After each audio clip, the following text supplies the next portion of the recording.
Sheffield 2023, it was very interesting.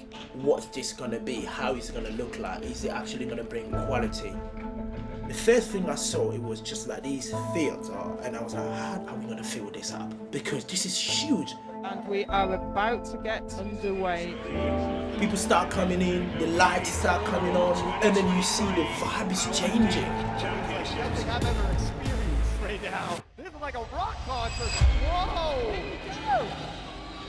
I was in that crowd and got me so fired up. Biggest deadlift in IPF history. Oh my God! 2,000 people are on their feet. Oh, listen to the crowd. Is this a movie or what? I've always compete to be the best in my own version. You know, I would be happy to go to World, just compete, have fun, and go home. But because now there's Sheffield, you want to be at Sheffield. I remember I was coming out of Reno and I said, oh, you need to get on that platform. Jurins Kengamu. You have to succeed at World. And I even said to Flex, King has returned. please bring your boy healthy this year. He's really in a league of his own. I couldn't miss the third. I'm sorry. I couldn't. I couldn't.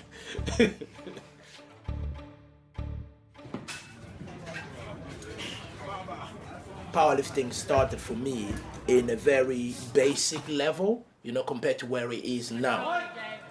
You know, I started my first powerlifting meet in Bethnal Green. I was just thinking about the British, which I qualify for the British. They said come in and lift as much as you can. You're fighting for spots to World. I think I came second.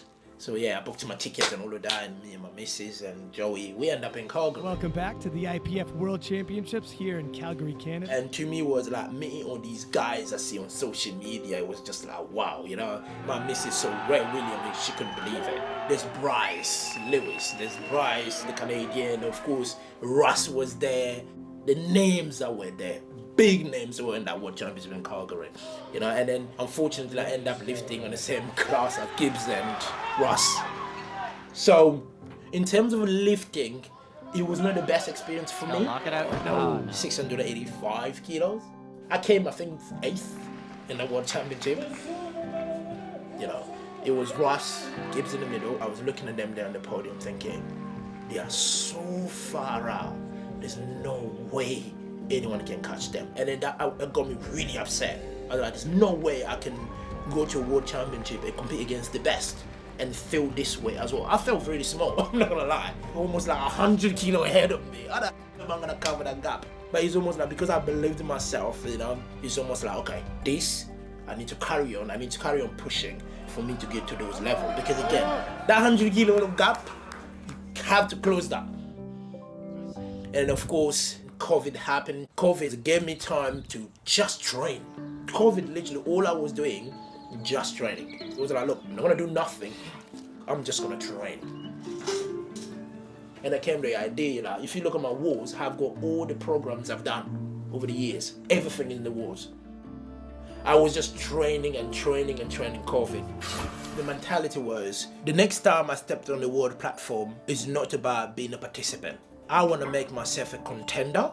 The ones that people say, you can't just look past him. Got it, mate. Welcome to the IPF Powerlifting Championships 2022.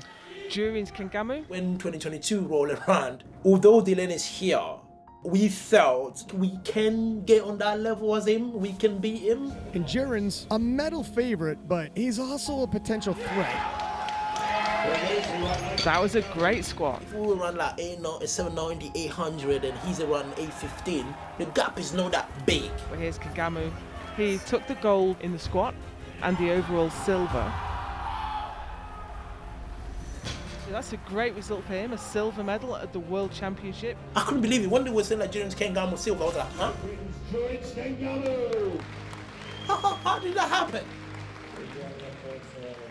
If people don't realize this, I'm doing this for fun and this result is happening. What about when I start, you know, ticking all the boxes? Where are we gonna get? If I take this serious, if I tick the boxes, I'm gonna be a world champion, no doubt about it. So let's prep for World. I'm excited. And here is Jurins Kengamu. And if anybody's going to upset the returning two-time world champion Russell Orhii, a lot of people are pointing to this man. I was not expecting to win because Russ just did a 60 in America. Here he is, return of the former king, Russell Orhii. I knew we had the strength to be top 3 at world. Yeah, he's definitely a threat. But if it happens that he miss a third, Oh, and he smiles through it. then he's toast. Oh, and it's been overruled by the jury. If Russ miss a third, I got enough deadlift in me to beat Russ. So we need to make sure we position ourselves on the squat, 3 for 3. bench, Wow, and look at for that. me not to flop on that deadlift. Jurins is firing today. And closing that gap with Russ. That was the mindset there. Look at 6 kilos separates Jurins Kengamu and Russell Orhii at this point. And I think we've got ourselves a dogfight, Ryan. A dogfight it is. At this time, I didn't know where Russ was, I didn't know where Anna was, I didn't know nothing. I was just focused on my towel and ice. At that point, I was thinking, okay, Russ is a bigger puller than me. And I'm thinking, I will go, Russ will go, and then Anna. And I sat there, and I saw Russ win. Who would have thought Russell would be forced into a situation where he has to pull first, and if he misses, he loses. I was like, what? I looked at my team, I was like, what's going on? They were just quiet. No one was saying anything to me. Easy work. I was just like, okay, maybe I'm in trouble here. In my head, I feel like Russ got a 340, and I pulled God knows how much. So probably I'm going to be fighting anyone from 4th down. This is the most exciting 83 kilo battle I have seen in so long. And then, I think they loaded 335 for Russ. He was about to come and pull it. The most pivotal lift of Russell Orhii's career is about to take place. So in my head at this point, I thought Russ, he won me, He he's needs done. this 335. Russ locks it out. But he was walking off the platform. And I looked at his demeanor, I said, no, this is not the demeanor that tells me this person has won his 3rd world championship. Then Paul said to me, do you want to be a world champion? Jurins Kengamu going all in. Yeah, Jurins has put in for 250. If you go and pull that, you are a world champion. I was like, what? Here he comes. And then, of course, the rest is history. I can remember me standing there, looking at the crowd. I had the vision of Malta, 2018, 2019, the European Championship in Lithuania, the European Championship in 2021. Everything I've done for 88 years has come crushing at that moment. I didn't know what to do. And literally, like, my body just went crushing.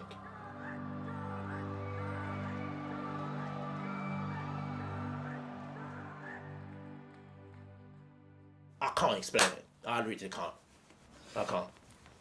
Of course, the missus at home, she could not stop crying. I didn't realize how big it was until I started seeing the effect it had, you know, around my family, my friends. And qualifying, getting that first invite for Sheffield, I was like, wow. Definitely I'm not missing this year. Just knowing I'm representing GB on that platform is massive. It's bigger than me. That's why literally the training leading to Sheffield has gone up like 5 levels up, because I'm trying to give the crowd what they came for. The crowd came to see Russ versus Jurins. They want to see what Russ is capable of after he get beat. Was it just a fluke? I know what I need to do, and I know what needs to be done for me to beat Russ. We're going to be aggressive and strong. It's at home. I'm going to Sheffield. There's no way I'm going to load something that I'm going to miss. It's home. Home means I'm in peace. It's me and the crowd and the barbell.